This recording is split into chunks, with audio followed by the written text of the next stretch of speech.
안녕하십니까. 해부학적 운동의 김수범입니다. 자, 이번 시간 여러분들하고 사이드 레터럴 레이즈 관련된 부분들을 좀 설명하려고 하고요.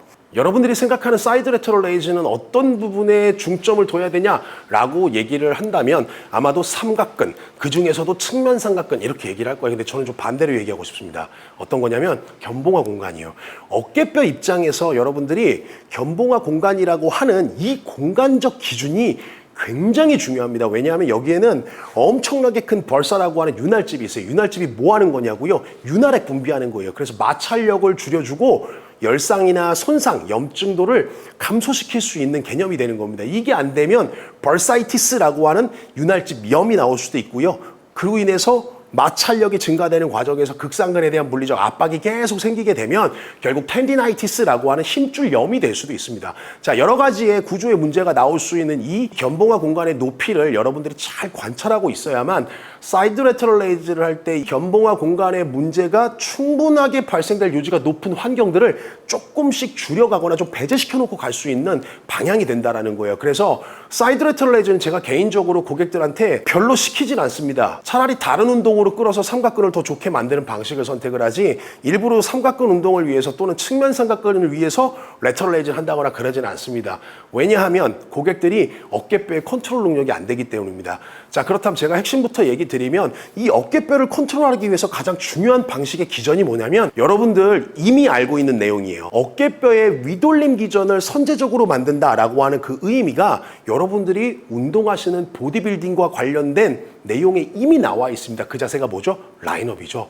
제가 지금 팔을 편하게 내렸습니다. 자, 내린 자세에서 한번 이렇게 펼쳐볼게요. 지금 이 자세는 어깨뼈가 팔을 들고 있는 건가요? 팔이 벌림을 한 건가요? 자, 팔을 벌림하는 건 이거죠. 팔 벌림 이거예요. 근데 저 팔 힘 안 쓸 거거든요. 자, 오른쪽만 한번 해볼게요.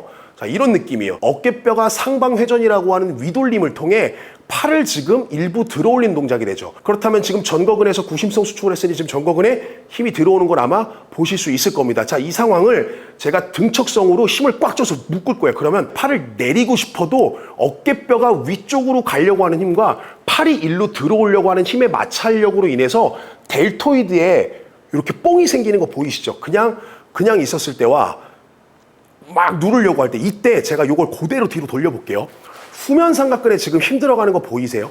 후면 삼각근에 후면에서 받침을 갖고 있다라고 하는 건 어깨뼈하고 윗팔뼈를 견고히 잘 붙들고 있는 거거든요. 자, 이 상황에서 팔꿈치만 굽힘하면 이런 동작이 됩니다. 마치 항아리 끌어안는 느낌이라고 생각하시면 돼요. 그리고 굽힘된 팔에 대해서 삼두가 펴을 하면 이제부터는 펌의 끝범위가 형성이 됐잖아요. 이때 자연스럽게 요만큼이 나갈 수 있는 기준이 되는데 정상적인 상황에서 팔을 먼저 들어버리게 되면 어깨 밑 공간은 굉장히 협소한 공간이 됩니다. 제가 교과서적으로도 표현드렸던 대략 1cm가 채 안 되는 7에서 9mm 정도 범주인데 70에서 90도 범주의 벌림 각도가 형성이 되게 되면 약 2.5mm 정도로 완전히 감소한다 그랬어요. 근데 극상근의 힘줄이 벌써 5mm거든요.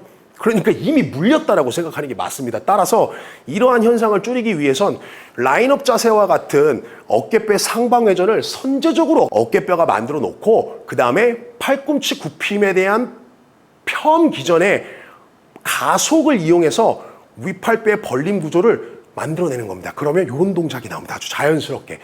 자, 뒤에서도 좀 보여드릴게요. 이런 동작이 나옵니다. 그러면 이 상태를 조금 더 크게 가도 이미 어깨뼈가 벌려있는 자세이기 때문에 어깨뼈 찝힘 없이 충분하게 더 큰 범위의 레터럴 레이즈를 실시할 수 있는 걸 여러분들이 어깨에 부담 없이 갈 수 있다는 의미로 생각해 보시면 될 것 같습니다. 이 동작은 사실 해외에서 유명한 바디빌더죠. 닉 워커도 레터럴 레이즈 머신을 가지고 굉장히 큰 각도를 그려가거든요.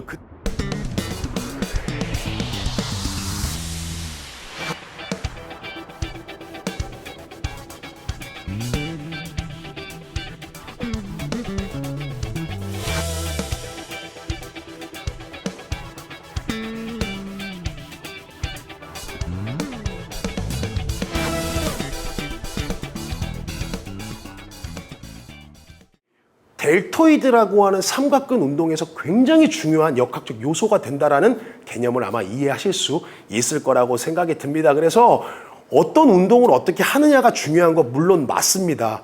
이전 강의에서도 제가 설명을 드렸지만 삼각근 운동을 하는 데 있어서 삼각근이 굉장히 중요한 건 맞아요. 왜? 목표 근육이니까요. 하지만 삼각근이 운동이 잘 되기 위한 전제 조건은 삼각근에 있는 게 아닙니다. 그러니까 주동근이라고 여러분들께서 생각을 하셨다면 주동근이라고 하는 개념은 말 그대로 결과적인 목표 근육인데 이 주동근이 갖고 있는 개념의 근육의 숫자와 협력근과 기랑근에 대한 어떤 숫자의 비례만 놓더라도 월등히 많은 수가 협력근과 기랑근에 있거든요. 주동근이 일을 잘하기 위해선 주동근과 상호작용하는 기랑근과 주동근을 협력해주는 안정근이라고도 표현할 수 있는 이러한 협력근들의 어떤 기준의 방식들의 구조들이 충분하게 서포터를 할 수 있을 때 주동근이 제일을 잘할 수 있는 개념으로 생각해 보시면 좋을 것 같아요. 제가 이걸 한 번 더 표현해 드리면 제가 바닥에서 미친놈처럼 뛰어다니고 달리게 할 수 있는 원인은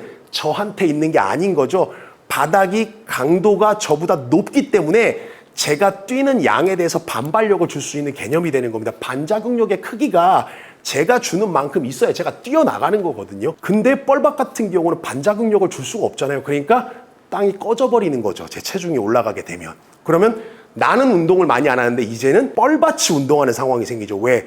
뻘이 여기 있다가 쭉 내려갈 거잖아요. 뻘이 운동하는 거거든요. 내가 운동이 안 되거든요. 그래서 그때는 내가 스테이블해지고 땅이 모바일해지는 상황이 된다는 개념으로 생각해 보시면 좋을 것 같습니다. 내가 모바일하고 싶어? 어딘가 스테이블한 구조를 찾아야 된다는 거고 그게 해부학에 있다는 거기 때문에 해부학에 관련된 내용들 충분하게 학습하시면서 선생님들께서 공부해 나가는 과정이 결국 고객의 문제를 해결할 수 있는 건 거기 없는 걸 다른 데서 끌고 와서라도 해결할 수 있는 요소를 볼 수 있는 눈이나 관점이 형성이 된다는 개념으로 생각해 보시면 좋을 것 같습니다. 자, 지금까지 해부학적 운동의 김수범이었습니다. 감사합니다.